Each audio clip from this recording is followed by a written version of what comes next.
किरण जब सिर्फ 10 साल की थी तभी एक सड़क दुर्घटना में उसके माता पिता की मौत हो गई थी। उस दिन से उसका बचपन, उसकी हंसी और उसके सारे सपने भी मानो उसी हादसे में दफन हो गए थे।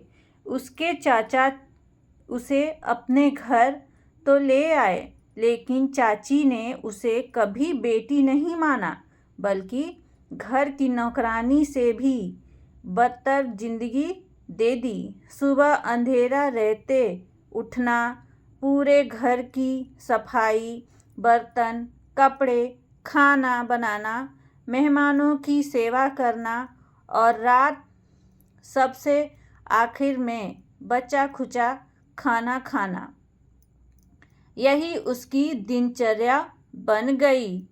चाचा सब कुछ देखते थे, लेकिन पत्नी के डर से कभी कुछ नहीं बोलते थे। समय बीतता गया और चचेरी बहन रिया की शादी एक नामी डॉक्टर आदित्य से तय हो गई। पूरे घर में शहनाइयों की तैयारी शुरू हो गई। रिश्तेदारों का आना जाना लगा था, लेकिन खुशियों के बीच सबसे ज़्यादा बोझ किरण के कंधों पर था। शादी से ठीक 2 दिन पहले उसे तेज बुखार हो गया था। उसका शरीर कांप रहा था, आंखें जल रही थीं, लेकिन चाची ने दवा देने के बजाय डांटते हुए कहा, मरना है तो शादी के बाद मरना, पहले सारा काम खत्म कर। किरण लड़खड़ाते हुए पूरे घर का काम करती रही। कभी रसोई में चूल्हे की गर्मी, कभी आंगन में मेहमानों की सेवा, कभी सजावट, कभी बर्तन। उसका शरीर जवाब दे रहा था, लेकिन उसकी मजबूरी उससे भी बड़ी थी। तभी डॉक्टर आदित्य की नज़र पहली बार किरण पर पड़ी। उसने देखा कि तेज बुखार में भी वह बिना शिकायत सबकी सेवा कर रही है। उसने उसका हाथ पकड़कर नब्ज देखी तो हैरान रह गया। उसे 104 डिग्री से भी ज़्यादा बुखार था। उसने तुरंत दवा दी, लेकिन चाची बीच में आकर बोली, इस पर दवा बर्बाद मत कीजिए, यह तो ऐसे ही नाटक करती रहती है। आदित्य को यह बात भीतर तक चुभ गई। अगले दिन हल्दी की रस्म थी।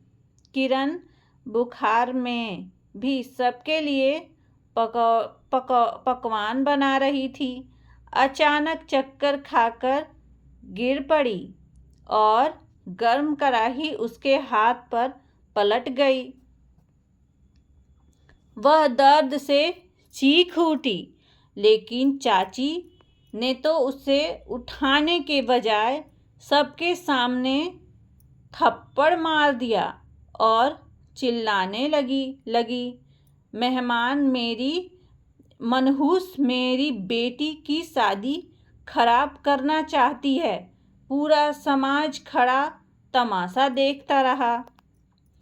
तभी डॉक्टर आदित्य तेज कदमों से आगे बढ़ा और उसने चाची का हाथ पकड़ लिया। उसकी आवाज़ पूरे पंडाल में गूंज उठी, बहुत हो गया। मैं 2 दिनों से इस घर की सच्चाई देख रहा हूँ। जिस लड़की ने अपना बचपन खो दिया है, जिसने कभी शिकायत नहीं की, जो तेज बुखार में भी आपकी सेवा करती रही, उसी पर आप हाथ उठा रही हो हैं। शर्म आनी चाहिए आपको। पूरा माहौल सन्नाटे में बदल गया। चाची गुस्से में बोली, यह हमारे घर का मामला है, आप बीच में मत पड़िए। आदित्य ने उनके सामने अपनी सेहरे की पगड़ी उतार दी और दृढ़ आवाज में कहा, अब यह मामला मेरा भी है। मैं आपकी बेटी से शादी नहीं करूँगा। जिस घर में इंसानियत की कोई कीमत नहीं, वहाँ मैं रिश्ता नहीं जोड़ सकता।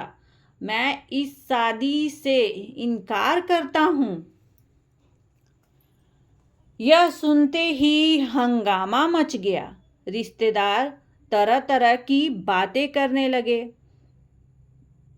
रिया रोने लगी, चाची चीखने लगी कि इनकी इज्जत मिट्टी में मिल गई। तभी आदित्य ने सबकी ओर देखकर कहा,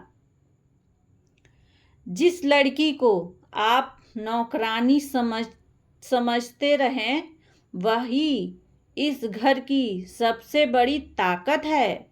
मैंने इन 2 दिनों में इसका धैर्य, संस्कार, त्याग और दिल देखा है। ऐसी जीवन संगिनी हर किसी को नहीं मिलती। अगर किरण तैयार हो और चाचा जी भी अनुमति हो तो मैं किरण से शादी करना चाहता हूँ। यह सुनते ही सब स्तंभ रह गए। किरण की आंखों से आंसू बहने लगे। उसने कभी सपने में भी नहीं सोचा था कि कोई उसकी अच्छाई को देखेगा। चाचा की आंखें भी भर आईं। क्यों उन्होंने पहली बार अपनी पत्नी के सामने सिर उठाकर कहा, आज तक मैं डरता रहा, इसीलिए अपनी भाई की बेटी के साथ अन्याय होने दिया। लेकिन अब नहीं। अगर मेरी बेटी जैसी किरण की किस्मत बदल रही है तो मैं पूरे दिल से इस रिश्ते के लिए तैयार हूँ। चाची लाख विरोध करती रही, लेकिन पूरे समाज ने पहली बार उनके व्यवहार की खुलकर निंदा की। गांव के बुजुर्गों ने भी कहा, जिसने अनाथ बच्ची पर इतने साल जुल्म किए, उसे अब अपनी गलती का फल मिलना ही चाहिए।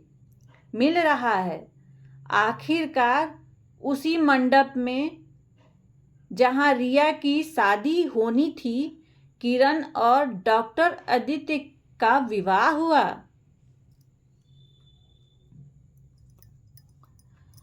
विवाह के समय चाची शर्म से किसी की आंखों में नहीं देख पा रही थी, जबकि किरण ने जाते जाते उनके पैर छूकर कहा, मैं आपके लिए भी हमेशा अच्छी दुआ करूंगी।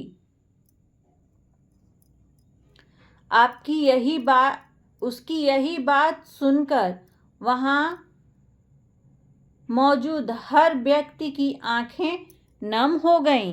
डॉक्टर आदित्य ने किरण का हाथ थामते हुए कहा, जिस लड़की ने दर्द में भी इंसानियत नहीं छोड़ी, वही मेरे जीवन की सबसे बड़ी खुशी बनेगी।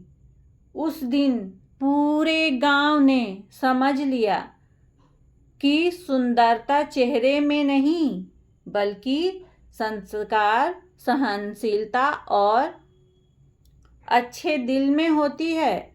और भगवान देर से सही लेकिन सच्चे इंसान के साथ हमेशा न्याय करते हैं, जरूर करते हैं। धन्यवाद। अगर कहानी अच्छी लगे तो मेरे चैनल को लाइक, कमेंट, सब्सक्राइब जरूर करें।